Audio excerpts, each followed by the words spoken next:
Bonjour à toutes et à tous. Aujourd'hui, je vais vous parler de la manipulation par la provocation. La provocation, il y en a deux.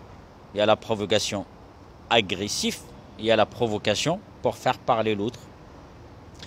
Donc, on va penser tout de suite que ce sont les adultes qui provoquent. Non, les enfants aussi. Nos propres enfants à la maison. Ils vont demander quelque chose, ils ne vont pas lâcher l'affaire tant qu'on ne leur a pas donné ce qu'ils veulent. Donc c'est une manière de nous manipuler. Sauf que nos enfants à la maison, ils nous manipulent par les sentiments. Ils nous provoquent, ils nous manipulent par les sentiments. Maintenant, parlons-en de la manipulation, de la provocation par la manipulation des gens qu'on ne connaît pas. On travaille dans un service où on est à l'extérieur. Je vous donne un exemple simple. Hier, j'étais dans le tramway.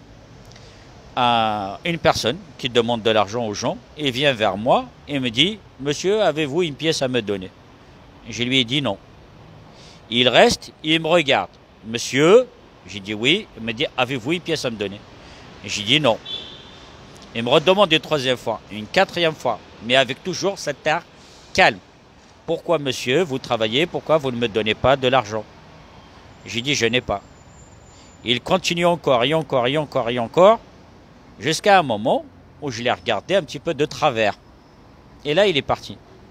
C'est ce qu'on appelle de la manipulation par la provocation. Parce que ça n'a pas marché avec moi, mais ça a marché avec les autres. Et c'est pour ça qu'il continue à faire la même chose. À savoir, la manipulation par la provocation, c'est une incitation à l'agression, à l'agressivité. C'est de l'agressivité. Ça s'appelle aussi de l'intimidation. Si on regarde au fond, est-ce que le monsieur m'a menacé? Non. Est-ce que le monsieur m'a agressé? Non. Mais il était tellement insistant que je l'ai pris pour une provocation. Alors au fond, m'a-t-il agressé ou pas? Pour moi, oui. Quand on dit à une personne « je n'ai pas, je ne peux pas vous donner, je n'ai pas ça », normalement il doit s'arrêter. Mais plus il continue, plus il essaie de m'influencer.